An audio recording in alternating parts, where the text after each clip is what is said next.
Britain in 1946 stood among rubble and ration books, yet something remarkable was stirring in the factories of Coventry, Crewe, and Solihull. Bomb-damaged workshops reopened their doors. Craftsmen returned to their benches, determined to rebuild not just cities, but pride. Steel was scarce, materials precious, yet British engineers refused to compromise on quality. Every saloon that rolled off the line carried more than passengers, it carried hope. Families dreamed of smoother roads and brighter futures, and the motor car became the clearest symbol of that recovery. And 10 remarkable saloons defined this extraordinary decade. But one saloon, above all, would become a true luxury legend unlike anything Britain had built before. Number 10. Wolseley 1885. Wolseley had long been respected for refined, dependable motoring, and when production resumed in autumn of 1945, the 1885 proved that reputation had survived the war intact. Britain needed reliability more than flamboyance, and Wolseley delivered exactly that. Beneath its handsome bonnet sat a twin carburetor, overhead valve 2,322 cc straight 6 producing 85 brake horsepower, shared with the pre-war MG SA, a genuine engineering pedigree. The upright chrome grille and flowing wings echoed prosperous pre-war styling, while the cabin offered leather seating and polished wood that felt reassuringly traditional. Buyers loved its smoothness, its unhurried power delivery, and the quiet confidence it exuded on Britain's still recovering roads. Over 8,000 were built before 1948, each one a small act of national restoration. Would you have trusted this dependable 6-cylinder saloon over something flashier? Its steady character earned it lasting respect among post-war motorists. But something with sharper ambitions was waiting just around the corner. Number 9. Sunbeam-Talbot 10. Roots Group understood that Britain's recovery needed affordable elegance, not excess, and the Sunbeam-Talbot 10 answered that call perfectly. Reintroduced after the war and sold between 1945 and 1948, it revived a design first shown in the late 1930s, now serving a nation desperate for dependable transport. Its 1,185 cc 4-cylinder engine wasn't powerful, but it was willing, smooth, and remarkably economical for families watching every shilling. The sports saloon bodywork carried neat proportions, a modestly chromed grille, and an interior that punched above its humble price. Handling felt light and confident, a trait Sunbeam-Talbot would carry into later, faster models. Nearly 6,000 saloons found homes across those difficult years. Can you imagine driving through rationed, rebuilding Britain in something this modest yet charming? It proved that austerity and style weren't mutually exclusive. The next entry, though, brought genuine sporting pedigree to the saloon formula. Number 8. Alvis TA14.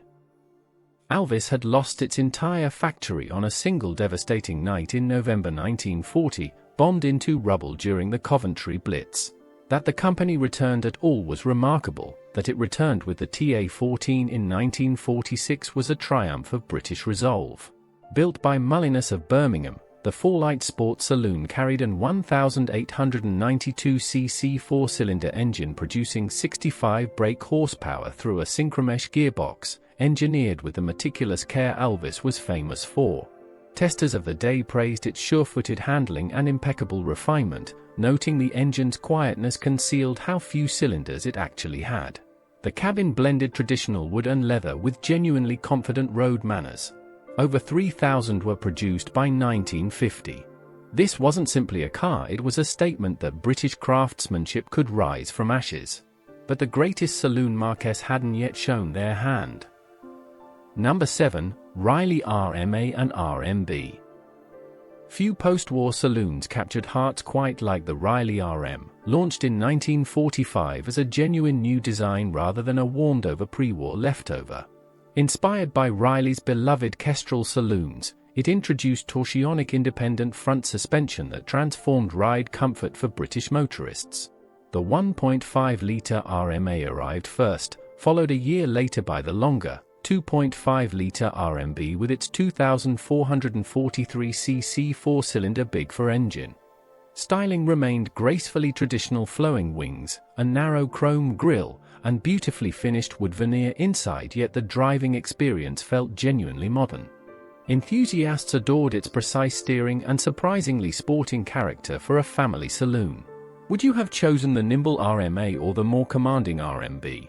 Riley's reputation for building the car who cared for you felt entirely justified. Its influence would echo through British saloon design for years afterwards, and something even grander was approaching. Number 6. Armstrong Siddeley Lancaster.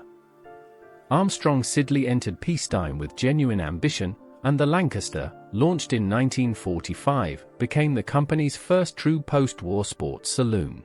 Built from steel and aluminium panels over a traditional wooden frame by Mullinus of Birmingham, it wore a distinguished six-light body that felt substantial and dignified. Beneath the bonnet sat a 1991cc straight-six delivering 70 brake horsepower, mated to either a conventional synchromesh gearbox or Armstrong Siddeley's clever pre-selector transmission. Independent front suspension using torsion bars gave the Lancaster a genuinely composed, balanced ride quality that impressed contemporary owners. The interior offered restrained British elegance rather than ostentation. If you're enjoying Britain's motoring history, don't forget to subscribe for more journeys through Britain's automotive past. Nearly 3,600 examples were built before 1952. The final entries would push British saloon luxury to an entirely different level. Number 5. Rover P375. Rover needed a stopgap before its all-new P4 arrived, and in February 1948 the P3 filled that gap with unexpected sophistication. Combining familiar P2 styling with an entirely new inlet-over-exhaust engine and running gear, that 75 variant used a 2.1-litre straight-six that felt genuinely refined for its era.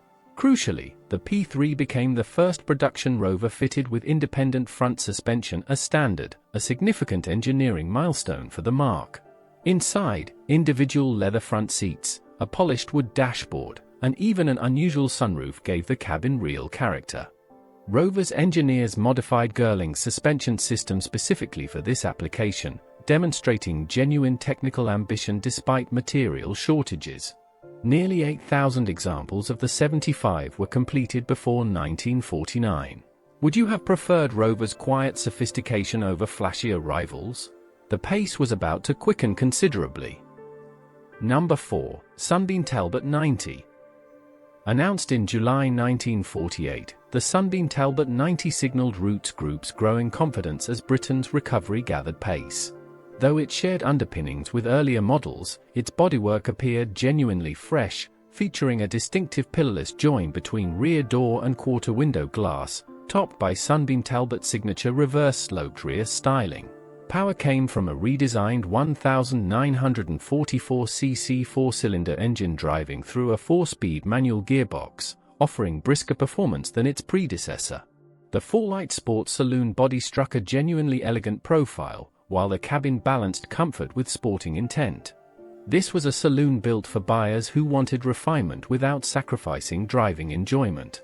By the time production ended in 1954, over 20,000 examples had found owners worldwide. That achievement, however, would soon be overshadowed by something far more prestigious. The final three completely changed Britain's motoring history. Number 3. Bentley Mark VI. Britain in 1946 preferred understatement over ostentation, and the Bentley Mark VI captured that mood perfectly while still delivering genuine prestige. It became Bentley's first car built entirely at the new Crewe factory, and remarkably, the first Bentley ever finished complete from the factory itself, rather than sent to outside coach builders. Beneath its dignified standard steel bodywork sat a 4,257cc six-cylinder engine, engineered by Rolls-Royce standards for extraordinary longevity, with engineers targeting 100,000 miles before major overhaul. The restrained grille and flowing wings, designed by J.P. Blatchley, conveyed quiet confidence rather than showiness. Interior craftsmanship remained exceptional, with leather and veneer finished to exacting standards. Over 5,200 examples were built by 1952, far outselling any pre-war Bentley. Do you prefer elegance or outright performance? The Mark VI offered both, remarkably. Yet one manufacturer was about to redefine British luxury entirely. Number 2. Jaguar Mark IV. Before there was a Mark V, Jaguar's immediate post-war saloons carried forward pre-war SS cars engineering with William Lyon's unmistakable flowing curves. Retrospectively named Mark for once the Mark V arrived, these 2.5 and 3.5-litre saloons offered straight-six engines producing up to 125 brake horsepower, delivering genuinely spirited performance for the period. The upright chrome grille, generous wings, and beautifully trimmed cabin showcased exactly why Jaguar had earned its reputation for offering luxury car quality at a fraction of the price. Buyers adored the blend of graceful styling and genuine pace, a combination few British rivals could match. Craftsmanship throughout felt hand-finished and special, from the leather seating to the polished wood dashboard. This was Jaguar quietly proving it belonged among Britain's elite marques. Something even more ambitious, though, was already taking shape in Coventry. The most luxurious British saloon of the decade hadn't appeared yet. Number 1. Jaguar Mark V. And so we arrive at the saloon that became a genuine luxury legend. Launched at the London Motor Show on the 27th of October, 1948, the Jaguar Mark V represented a complete reimagining of what Jaguar could achieve. It introduced independent front suspension for the first time in the Mark's history, alongside hydraulic Girling brakes and a new chassis Jaguar proudly claimed was the industry's most rigid.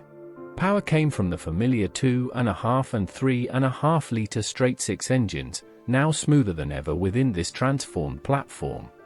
William Lyon's flowing curves remained, complemented by elegant rear-wheel spats and a leaping mascot atop the radiator. Inside, burl walnut veneer and Vormal leather created an atmosphere of genuine opulence. This was the car that launched Jaguar's immortal slogan Grace, Space, and Pace, forever defining the brand's identity. Over 10,000 examples were sold before 1951, quietly outselling even the sensational XK120 that shared its launch stand. The Mark V wasn't merely a saloon. It was Jaguar's declaration that British luxury motoring had entered an entirely new era. These 10 saloons tell the story of a nation refusing to be defined by hardship. Through bombed factories, rationed materials, and uncertain futures, British manufacturers built cars of extraordinary craftsmanship, engineering ambition, and quiet national pride.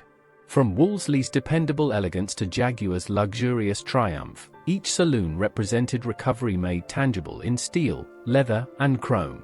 Which of these remarkable machines would you have chosen to drive through 1940s Britain? Perhaps your own family remembers one fondly, passed down through stories at the dinner table.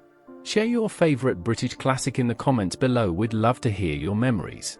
Until then, thank you for joining us on this journey through Britain's motoring past only on Britain Rewind.